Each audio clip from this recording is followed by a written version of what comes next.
오늘 우리에게 주시는 하나님의 말씀은 하박국 2장 12절에서 20절 말씀입니다. 하박국 2장 12절에서 20절 말씀, 구약성경 1302면입니다.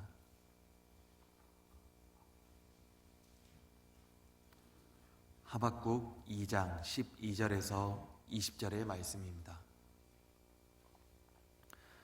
피로 성읍을 건설하며 불의로 성을 건축하는 자에게 화 있을진저, 민족들이 불탈 것으로 수고하는 것과 나라들이 헛된 일로 피곤하게 되는 것이 만군의 여호와께로 말미암음이 아니냐. 이는 물이 바다를 덮음같이 여호와의 영광을 인정하는 것이 세상에 가득함이니라. 이웃에게 술을 마시게 하되 자기의 분노를 더하여 그에게 취하게 하고 그 하체를 드러내려 하는 자에게 화 있을진저, 내게 영광이 아니요 수치가 가득한즉 너도 마시고 너의 할례 받지 아니한 것을 드러내라. 여호와의 오른손의 잔이 내게로 돌아올 것이라. 더러운 욕이 내 영광을 가리리라. 이는 내가 레바논에 강포를 행한 것과 짐승을 죽인 것 곧 사람의 피를 흘리며 땅과 성읍과 그 안의 모든 주민에게 강포를 행한 것이 내게로 돌아오리라. 새긴 우상은 그 새겨 만든 자에게 무엇이 유익하겠느냐. 부어 만든 우상은 거짓 스승이라. 만든 자가 이 말하지 못하는 우상을 의지하니 무엇이 유익하겠느냐. 나무에게 깨라 하며 말하지 못하는 돌에게 일어나라 하는 자에게 화 있을진저, 그것이 교훈을 베풀겠느냐. 보라, 이는 금과 은으로 입힌 것인즉 그 속에는 생기가 도무지 없느니라. 오직 여호와는 그 성전에 계시니 온 땅은 그 앞에서 잠잠할지니라 하시니라. 아멘. 하나님의 사랑과 정의가 이 땅 위에 세워지기를 소원합니다. 하나님께서 돌보아 주시는 사랑, 그리고 갚아주시는 정의가 필요합니다. 그래서 십자가를 의지하고 사랑이 있는 정의, 또한 정의로운 사랑으로 살아내야 합니다. 오늘 본문 말씀인 하박국은 사람의 이름입니다. 꽉 안아주는 포옹이라는 뜻이 하박국이라는 히브리어입니다. 이 사람의 생애에 대해서 알려진 것은 성경에 있는 몇 가지 내용뿐입니다. 당연한 말이지만 하박국은 선지자였습니다. 하나님의 부르심을 받고 하나님의 말씀을 전하는 사람이었습니다. 그는 아마도 성전 성가대의 정규 대원이었을 것으로 짐작이 되어집니다. 그런데 하박국이라는 이름은 생소하지만 하박국에서 널리 알려진 내용이 있습니다. 그것은 바로 의인은 그의 믿음으로 말미암아 살리라는 말입니다. 이 말씀은 신약 성경에 3번, 즉 로마서 1장 17절에, 갈라디아서 3장 11절에, 히브리서 10장 38절에 인용이 되었습니다. 구약의 말씀이 신약에 이렇게 인용된 것이 흔하지 않습니다.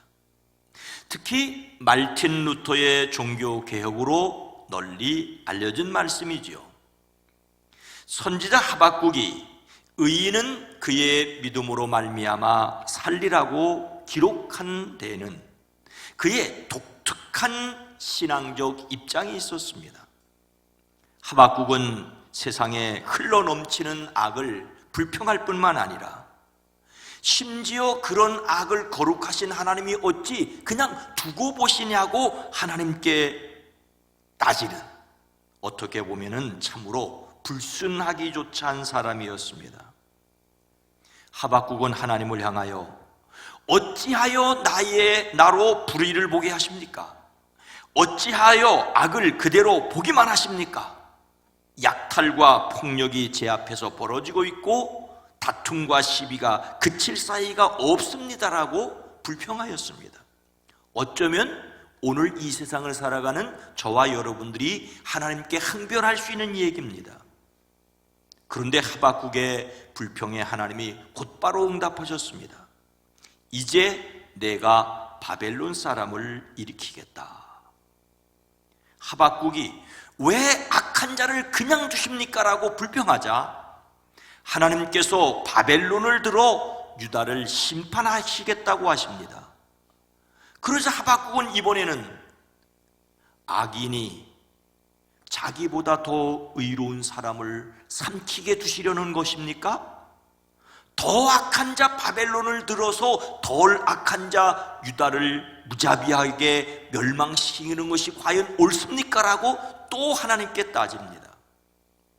이런 하박국에게 하나님이 하신 말씀이 의인은 그의 믿음으로 말미암아 살리라였습니다. 덜 악한 자를 징계하는 막대기로 사용하는 더 악한 자를 심판할 때가 있으니 염려하지 말고 믿고 살라는 것입니다. 교만한 자가 잘 되는 것을 보면서 부러워하지 말고 정직한 자가 힘들게 살아가는 것을 보며 너무 낙심하지 말라는 것입니다. 하나님을 믿음으로 살라고 하십니다. 오늘 말씀은 바로 바벨론에 대한 심판의 말씀입니다. 유다를 징계하는 회초리로 사용되었던 바벨론의 포악함과 우상숭배의 죄악을 심판하시는 하나님의 정의를 말씀하십니다. 12절 말씀입니다. 피로 성읍을 건설하며 불의로 성을 건축하는 자에게 화 있을진저. 화 있을진저, 화가 있다. 아 슬프다 또는 화로다 라고 하는 감정을 표현하는 감탄사입니다. 누구를 향한 탄식입니까? 그것은 바벨론을 향한 조롱과 저주의 말입니다. 오늘 읽은 말씀과 그 앞에 있는 말씀을 합하여 화 있을진저라는 말이 무려 5번이나 나오고 있습니다. 첫 번째 저주는 앞서 6절에 화 있을진저 자기 소유 아닌 것을 모으는 자여 언제까지 이르겠느냐 볼모 잡은 것으로 무겁게 짐진 자여. 정복을 당한 유다 백성이 그들을 정복한 바벨론을 빈정거리는 노래의 내용입니다. 그것은 남의 것을 긁어모아 내 것으로 삼은 자야 너는 망한다라는 것입니다. 빼앗은 것으로 부자 된 자는 망한다는 저주입니다. 두 번째 저주는 9절에 재앙을 피하기 위하여 높은 데 깃들이려 하며 자기 집을 위하여 부당한 이익을 취하는 자에게 화 있을진저. 자기 집을 부유하게 하려고 부당한 이득을 탐내는 자, 높은 곳에 둥지를 틀고 재앙에서 벗어나려고 하지만 망한다는 저주입니다. 뭇 민족을 꾀어 망하게 한 것은 화를 불러들인 것이라고 강대국 바벨론이 스스로 죄를 지었다라고 저주합니다. 세 번째 저주는 오늘 본문 말씀인 12절로 피로 성읍을 건설하며 불의로 성을 건축하는 자에게 화 있을진저입니다. 바벨론을 향하여 피로 마을을 세우며 불의로 성읍을 건축하였다라고 말합니다. 이것은 바벨론이 정복지에서 저지른 살육과 강제 노역을 시킨 것으로 하나님께서 오히려 그대로 그들에게 갚아주실 것이라고 말씀하십니다. 네 번째 저주는 오늘 본문 말씀 15절에 이웃에게 술을 마시게 하되 자기의 분노를 더하여 그에게 취하게 하고 그 하체를 드러내려 하는 자에게 화 있을진저입니다. 홧김에 이웃에게 술을 퍼먹이고 술에 취하여 골어 떨어지게 하고 그 알몸을 헤쳐보는 자야 너는 망한다라는 말입니다. 이웃의 타락과 멸망을 부추기고 화가 난다고 폭력을 행사하는 것에 대한 저주의 내용입니다. 이웃에게 술을 마시게 한다는 것은 향락과 방탕에 빠져들게 하는 것입니다. 바벨론은 당시 국제사회 속에서 온갖 타락과 부패와 난잡한 문화를 부추기는 데 앞장섰습니다. 요한계시록에서 바벨론을 음녀라고 말한 것은 방탕하고 음란한 문화와 연관이 있다고 보여집니다. 결국 바벨론이 무너진 것처럼 이러한 문화도 무너질 것입니다. 다섯 번째 저주는 오늘 본문 말씀 19절에 나무에게 깨라 하며 말하지 못하는 돌에게 일어나라 하는 자에게 화 있을진저라고 하였습니다. 나무 토막 보고 일어나라고, 돌멩이 보고 일어나라고, 그런 사람은 망한다는 것입니다. 나무를 깎아 만들고 돌을 다듬어 만든 것이 우상일 뿐인데 그것을 섬기는 자가 망한다고 말하고 있습니다. 이 모든 것은 하나님이 미워하신 불입니다. 하나님께서 불의한 자를 저주하십니다. 하나님께서 저주하신다는 말은 우리에게 불편할 수 있습니다. 생소할 수 있습니다. 하나님께서 축복하신다고, 복을 주신다는 말에 익숙해 있기 때문은 아닐까요? 사람을 저주함으로써 두렵게 하는 혹세무민의 반작용이라고도 할 수 있습니다. 그러나 성경은 분명히 하나님께서 저주하신다는 말씀도 하시고 계십니다. 예수님도 화 있을진저 외식하는 서기관과 바리새인들이여라고 여러 차례 말씀하셨습니다. 예수님께서 저주하신 것은 바리새인들과 서기관들 뿐만이 아니었습니다. 부요한 자, 배부른 자, 웃는 자에게 화가 있을 것이라고 말씀하셨습니다. 하나님의 공의에 대한 사랑을 버린 자, 높은 자리와 문안받는 것을 기뻐하는 자, 겉만 번지르한 자, 다른 사람에게 무거운 짐을 지우고 자신은 손가락도 까딱하지 않는 자, 선지자를 죽인 자, 천국을 가로막고 서 있는 자에게 화가 있다고 예수님은 분명히 말씀하셨습니다. 하나님께서 복을 주시는 분일 뿐만 아니라 저주하신다라고 하는 것을 기억해야만 합니다.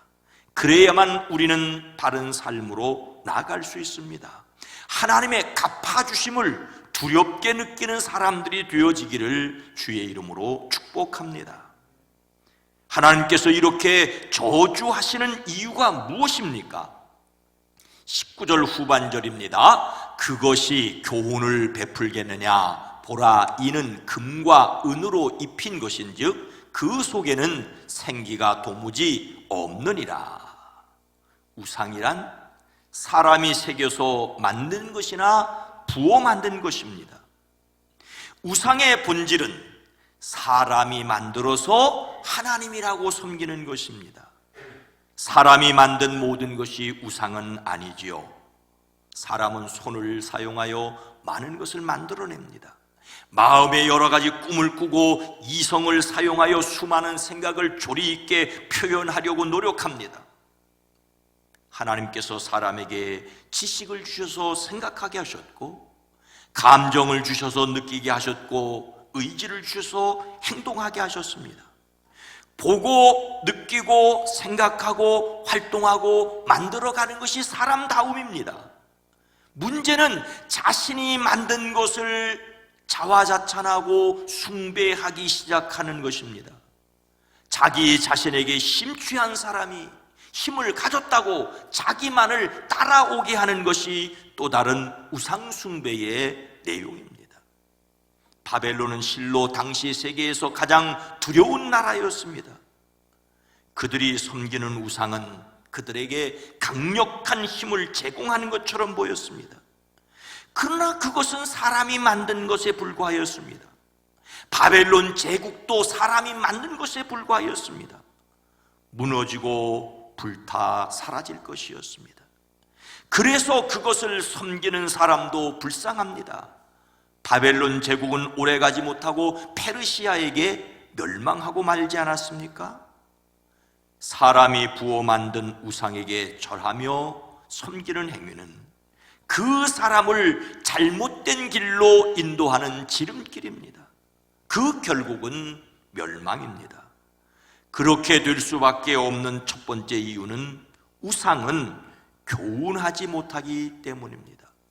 나무더러 깨어나라 하며 말 못하는 돌더러 일어나라 한다고 깨어나거나 일어날 리가 없습니다. 더욱이 말할 리가 없습니다. 오늘 말씀에서 교훈을 베풀다는 말은 본래 물건을 집어던지는 것입니다. 활을 쏘는 것도 가리킵니다. 물을 흘려 보내는 것을 뜻하기도 합니다. 물건을 던졌으면 받아야 하고 활을 쏘았으면 맞아야 합니다. 물이 흘리면 젖어야 합니다. 헌데 그런 교훈을 받으려고 하지 않습니다. 하나님의 말씀은 교훈과 책망과 바르게 함과 의로 교육하기 유익한데 우상에게 묻고 우상이 교훈하는 것을 지키려고 하지 않습니다. 저주의 말씀을 듣고 깨달아 복의 길로 돌아서게 하려는 것이 하나님의 뜻인데 하나님도 우상처럼 섬기면 하나님의 교훈을 받으려고 하지 않습니다. 오직 자기가 만들어서 섬기면서 복을 받겠다는 열망뿐이지요.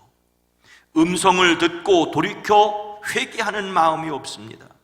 그래서 이 우상을 섬기다가 안 되면 저 우상을 섬기게 되는 것입니다.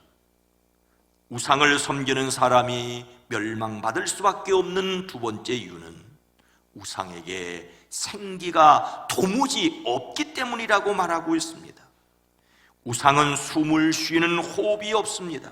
아무리 깨어나라고 해도 깨어날 수 없고 일어나라고 해도 일어날 수가 없습니다.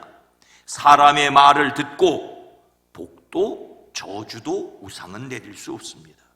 저주는 우상이 내리는 것이 아니라 우상을 섬기는 사람이 스스로 섭을 지고 불로 들어가는 것과도 같습니다. 그런데 생기는 하나님께서 천지를 창조하실 때에 태초부터 물 위에 수면 위에 움직이셨던 하나님의 영입니다. 천지를 창조하신 하나님과 함께 계셨습니다. 흙으로 만드신 사람에게 숨을 불어 넣어 살아있는 존재가 되게 하셨습니다. 우상도 우상을 섬기는 사람도 하나님의 숨이 없으니 살아있으나 살아있는 것이 아닙니다. 코에 숨은 붙어 있으니 살아있다고 말하지만 하나님의 영이 거하시지 않습니다. 우상은 교훈하지도 못하고 생기가 없기 때문에 우상을 섬기는 자는 필망할 수밖에 없습니다. 하나님께서 우상과 그것을 섬기는 자를 심판하십니다. 그러나 하나님의 심판은 사람이 스스로 만들어 그렇게 되는 것이기도 합니다. 사람은 무엇인가를 만들어 내기도 하지만 자신이 만든 것에 마음을 빼앗겨 자화자찬에 빠지거나 자신이 만든 것만을 절대적으로 생각합니다. 자기가 만든 것, 자기가 가지고 있는 것, 좋게 여기는 것 좋습니다. 하지만 자신이 만든 것에 마음을 빼앗겨 다른 것을 돌보지 않으면, 하나님의 음성을 듣지 못한다면 그것이 바로 저주라는 것입니다. 하나님의 영으로 인도함을 받는 저와 여러분 모두가 되어지기를 주의 이름으로 축복합니다. 우리는 어떤 믿음으로 어떻게 살아야 하겠습니까? 14절 말씀입니다. 이는 물이 바다를 덮음같이 여호와의 영광을 인정하는 것이 세상에 가득함이리라. 하나님의 선지자들은 가장 어렵고 힘든 절망의 때에 희망을 백성들에게 선포하였습니다. 역사상 가장 어둡고 음침한 순간에 가장 밝고 뽀송뽀송한 것을 바라보았습니다. 성난 파도가 모든 것을 삼켜버리려고 하는 그 순간, 그와 마찬가지로 하나님의 정의가 온 땅에 가득한 것을 바라보았습니다. 정말로 놀라운 믿음이 아닙니까? 선지자 하박국이 그의 눈으로 보았던 현실은 살려달라고 부르짖어도 들어주는 이가 없고, 폭력이라고 외쳐도 하나님조차 아무런 응답을 하시지 않는 듯하였습니다. 그의 두 눈에는 온 세상에 불의로 가득 찬 것처럼 보였습니다. 약탈과 폭력이 그 앞에서 벌어지고 다툼과 시비가 그칠 사이가 없어 보였습니다. 그러니 하나님의 말씀의 권위는 땅에 떨어졌고 정의는 끝내 무너졌습니다. 못된 자들이 착한 사람을 등쳐먹는 세상, 정의를 짓밟히는 세상이 되었습니다. 하나님의 정의를 세우겠다는데 폭력을 휘두르는 사람들의 그 폭력에 그대로 맡겨두신 것처럼 보였습니다. 오늘 이 세상이, 아니 하박국이 살던 그 세상도 그러했다는 것입니다. 이런 형편 가운데서 하나님은 믿음으로 살라고 하십니다. 이런 가운데 가져야 할 믿음이 무엇입니까? 바다에 물이 가득한 듯이 주의 영광을 아는 지식이 온 땅에 가득할 것이라는 것입니다. 이 믿음을 가질 때라야만 절망의 땅에서 희망을 품을 수 있습니다. 불의를 정의로 바꾸실 때를 바라보며 살 수가 있습니다. 이런 믿음을 누가 줄 수 있겠습니까? 하나님께서만 주십니다. 이런 희망을 가질 수 있는 근거가 무엇입니까? 20절 말씀입니다. 오직 여호와는 그 성전에 계시니 온 땅은 그 앞에서 잠잠할지니라 하시니라. 우상에게는 살아있는 기운이라고는 하나도 없습니다. 나무로 만든 것에 아무리 깨어나라고 해도 깨어날 수 없으니 사람을 깨어나게 할 수가 없습니다. 말 못하는 돌더러 아무리 일어나라고 해도 일어날 수가 없습니다. 일어날 수 없으니 절망으로 신음하는 사람들을 일으켜 세워줄 수가 없습니다. 그런데 하나님은 말씀하십니다. 그러나 나 여호와는 거룩한 성전에 있느니라. 그러나 나 여호와는 거룩한 성전에 있느니라. 여기서 기억해야 할 것이 있습니다. 솔로몬이 만든 성전은 아수르의 바벨론의 여러 차례 약탈을 당하였습니다. 급기야 마지막에는 바벨론 군대에 의하여 완전히 허물어졌습니다. 그러니 사람의 손으로 만든 성전이라고 하는 곳에 하나님이 계실 리 없습니다. 여기서 성전은 하늘에 있는 거룩한 장소, 하나님의 보좌를 상징합니다. 이것은 이어서 온 땅은 그 앞에서라고 말씀하실 때 온 땅과 반대되는 하늘을 말하고 있습니다. 하나님은 온 우주에 계시지 않은 곳이 없이 모든 곳에 다 계십니다. 그래서 모든 것을 지배하고 다스리십니다. 그래서 그 하나님 앞에서 해야 할 일은 이것입니다. 온 땅은 그 앞에서 잠잠할지어다. 여기서 잠잠하다는 말은 말 그대로 말 없음입니다. 침묵하여 고요함을 유지하는 상태입니다. 이것은 사람으로서 하나님 앞에서 할 말이 없다는 것입니다. 하박국은 자기 생각으로 하나님 앞에 따지고 원망하였습니다. 그리고 믿음으로 살라는 말씀을 들었지만 결론은 침묵입니다. 하나님의 영광을 잠잠히 바라보아야 합니다. 성경은 하나님이 왕이심을 선포합니다. 죄와 악이 범람한 세상에서 여전히 소망을 품고 살아야 하는 것은 인간의 생각으로는 도무지 이해조차 할 수 없습니다. 그렇다고 희망을 포기하겠습니까? 오늘 이 세상의 문화는 하나님에 관하여는 묻지 말고 생각지도 말고 마음 가는 대로 생각대로 느낌대로 살라고 말합니다. 그래서 기쁩니다. 그러나 그 기쁨이 영원합니까? 그래서 정말로 오늘 많은 사람들이 행복합니까? 하나님께서 모세를 통하여 애굽에서 노예살이하는 이스라엘을 이끌어내셨습니다. 그들은 하나님의 놀라운 은혜를 받았지요. 그들은 다만 말씀대로 양을 잡아 그 피를 문에 발랐을 뿐인데 그 피를 보고 죽음이 넘어갔습니다. 그들은 애굽에서 힘차게 출발했습니다. 헌데 하나님께서 그들을 광야로 인도하십니다. 광야도 그냥 광야가 아닙니다. 앞에는 바다가 가로막혔고 뒤에는 애굽 군대가 공격해오는 광야입니다. 이스라엘 백성들은 크게 두려워하여 모세를 원망합니다. 애굽에 묘자리가 없어서 우리를 이 광야로 끌어내어 죽이려는가? 왜 우리를 이렇게 만드느냐고 절망스럽게 부르짖는 그들에게 모세가 말합니다. 너희는 두려워하지 말고 가만히 있어서 여호와께서 오늘 너희를 위하여 행하시는 구원을 보라.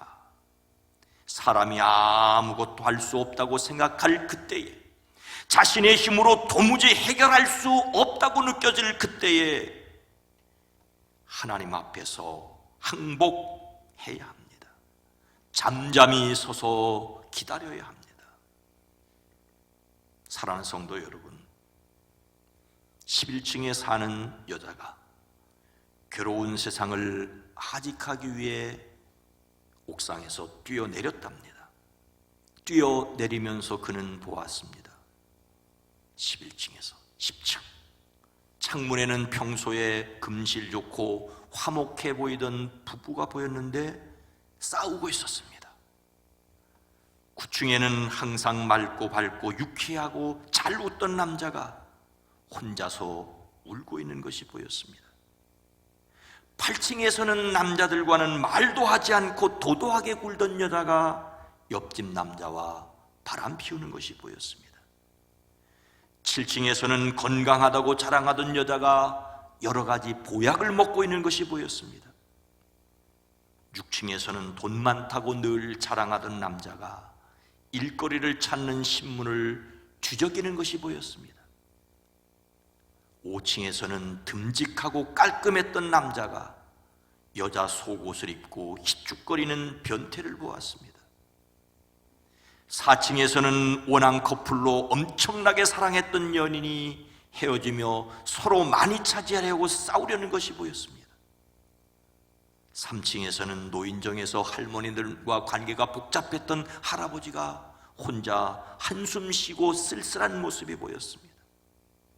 2층에서는 이혼하고 남편 욕하던 여자가 그래도 전 남편이 최고라고 넋두리하며 남편을 그리워하는 것을 보았습니다. 11층에서 뛰어내리기 직전에 자신이 세상에서 제일 불행한 사람이라고 생각했는데 인생살이가 엇비슷하고 말 못하는 사정과 어려움을 다 가지고 있다는 것을 알았습니다. 괜히 11층에서 뛰어내렸다고 후회하며 1층 바닥에 떨어지는 순간 악소리를 질렀습니다. 그 순간 엄마 왜 그래? 하고 흔드는 딸의 손길에 그만 낮잠에서 깨어났답니다. 참 다행입니다. 세상 사는 것 똑같다는 말입니다. 오직 하나님만 두려워하십시오. 하나님께 항복해야 행복할 수 있습니다. 이 놀라운 사실을 깨달았던 바울을 통하여 하나님은 로마 교회에 말씀하십니다. 나는 확신합니다. 죽음도 삶도 천사들도 권세자들도 현재일도 장래일도 능력도 높음도 깊음도 그 밖에 어떤 피조물도 우리를 우리 주 예수 그리스도 안에 있는 하나님의 사랑에서 끊을 수 없습니다. 하나님께서 십자가로 값을 치르셨습니다. 값을 치른 것이 정의입니다. 하나님께서 대신 값을 치루어 주신 것이 십자가의 사랑입니다. 우리는 끊을 수 없는 하나님의 사랑을 받았습니다. 불의한 세상, 힘도 안 들이고 잘 먹고 잘 사는 사람, 이런 사람 저런 사람 분하고 원통할 때 하나님의 사랑을 믿으십시오. 영원한 하나님 나라에 대한 희망을 품으십시오. 그래서 그 사랑으로 이 땅을 살아내는 저와 여러분 모두가 되어지기를 주의 이름으로 축원합니다. 거룩하신 하나님, 자비로우신 주님,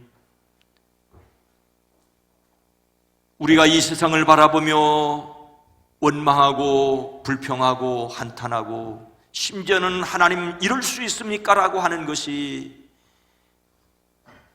하박국의 고민이었고 또한 그의 삶이었습니다. 우리가 살아가는 세상 속에 불의하다고 느껴지는 수많은 일들이 있지만 그래서 오히려 물이 바다를 덮음같이 여호와라는 지식이 온 세상에 가득 찰 것을 바라보며 살아내는 믿음의 사람들이 되어지게 하옵소서.